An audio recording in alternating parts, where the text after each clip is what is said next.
তাহলে কি বিসিবির নতুন সভাপতি হতে যাচ্ছেন ফারুক আহমেদ? বাদ যাচ্ছেন নাজমুল হাসান পাপন ও জালাল ইউনুস? মূলত এমনই খবর ভেসে বেড়াচ্ছে বিভিন্ন মিডিয়াতে। গতকাল জালাল ইউনুস পদত্যাগ করার পর থেকেই এই খবরটা ভেসে বেড়াচ্ছে। এখন অনেকেরই প্রশ্ন, তাহলে কি নাজমুল হোসেন পাপনও পদত্যাগ করবেন? এর সঠিক উত্তরটা জানতে হলে আমাদের হয়তো আজকে অথবা কালকে পর্যন্ত অপেক্ষা করতে হতে পারে।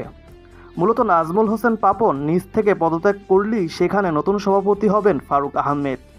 কিন্তু রাজনৈতিক প্রভাব খাটিয়ে যদি ভোট পরিবর্তন করা হয়, সেক্ষেত্রে আইসিসির নিষেধাজ্ঞার মুখে পড়তে হতে পারে বিসিবিকে। যেহেতু সামনেই বাংলাদেশে অনুষ্ঠিত হতে যাচ্ছে নারী টি-20 বিশ্বকাপ, তাই এই মুহূর্তে বোর্ড বিলুপ্ত করে নতুনভাবে গঠন করা সম্ভব নয়। তাহলে আইসিসির নিষেধাজ্ঞার মুখে পড়তে হতে পারে বাংলাদেশ ক্রিকেট বোর্ডকে। আর এটা হলে বাংলাদেশে নারী বিশ্বকাপ অনুষ্ঠিত নাও হতে পারে। তাই একমাত্র নাজমুল হোসেন পাপন যদি নিজ থেকে পদত্যাগ করে, তাহলেই কেবল তার জায়গায় নতুন সভাপতি হিসেবে আমরা দেখতে পারি ফারুক আহমেদকে। আর এরই লক্ষ্যে কাজ করে যাচ্ছেন ক্রীড়া উপদেষ্টা আসিফ মাহবুব। মূলত সরকার পদত্যাগের পর থেকেই সবারই দাবি ছিল বিসিবিকে নতুনভাবে রাজনৈতিক মুক্তভাবে ঢেলে সাজানোর, আর আসিফ মাহবুব সেই কাজটি করে যাচ্ছেন। আজকে বিসিবিতে একটি জরুরি সভা হতে যাচ্ছে, যেখানে নাজমুল হাসান পাপন ভিডিও কলের মাধ্যমে যোগ দিবেন। হয়তো তখনই সিদ্ধান্ত আসবে তার পদত্যাগের বিষয়ে।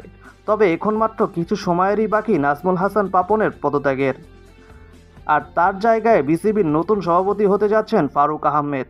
আপনাদের কি মনে হয়, বিসিবির নতুন সভাপতি কি ফারুক আহমেদই হবেন নাকি অন্য কেউ? কে হলে ভালো হবে জানিয়ে দিন। আর ভিডিওটি ভালো লাগলে একটি লাইক এবং সাবস্ক্রাইব করতে ভুলবেন না। আল্লাহ হাফেজ।